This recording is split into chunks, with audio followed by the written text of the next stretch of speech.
Hey everyone, and welcome to my second HTML and CSS tutorial. Now, at the end of the last video, I told you guys I would show you a better software to write the HTML documents in, but before I show you the better one, I guess I should show you the basic one, right? So, with that said, here's the basic one. If you're on a Windows or PC, it's called Notepad, and it's the very, bottom of the barrel, basic, nothing special about it text editor. If you're on a Mac, it'll be the equivalent of it, which is called text edit. But with this one, basically it would work to type out your documents. Here's an example for some tags that you could put up. Type all your stuff in here, and it would work to do it. But as you see, it's very plain and very boring. These big stupid letters, it's just dull looking. So with that one, that's the basic one. Now if you want a good one, I recommend is called Notepad++, and to get this software, all you have to do is go to a search engine. I use Google here, type in Notepad++, and the first link that'll pop up, you go to download.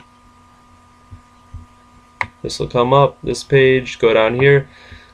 This first one right here, Notepad++ installer. It cuts it off, but it says this is the one if you have no idea which one you should take.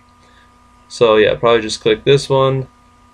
Or yeah, I recommend that you just click this one, and save it, install it onto your computer, load it up, and we'll be ready to go. And yeah, here's the old one. There's no options. There's just, what is 5 thing? Oh, what is that? Now look at this one. Look at this. It's like 100. I think there's 100 options here. So much better. And as you'll see when we start typing, it does not look nearly as plain and dull as the last one.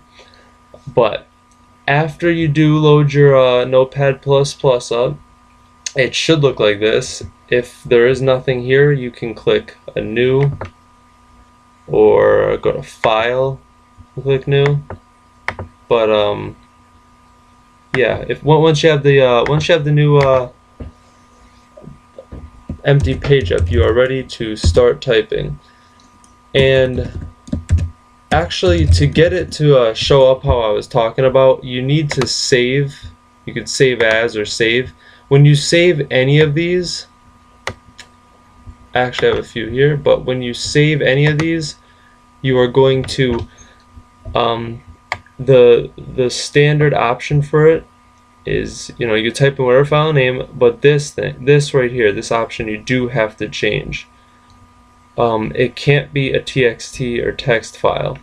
You have to you click this Dropbox, and it will come up. There's a whole lot of options here, but the only one you need to know about is right here, hypertext markup language file, and as we know, that is HTML.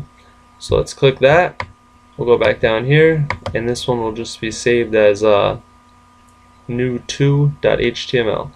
Now when we save this, now look what happens. This whole file now, it knows it's going to be an HTML file. It knows it's going to be read by web browsers. And now, like I was saying, hey, that already turned different colors. Got this nice pretty line telling us where we're at. Once even before you're done finishing the tag, it will highlight the last tag that it's closing. It's just so much better. So with that is how you install the software that we will be using throughout all these tutorials on how to write your documents. So get that up and running, and in the next video we will go over all the starting tags and all the starting information you will need to create your very first website.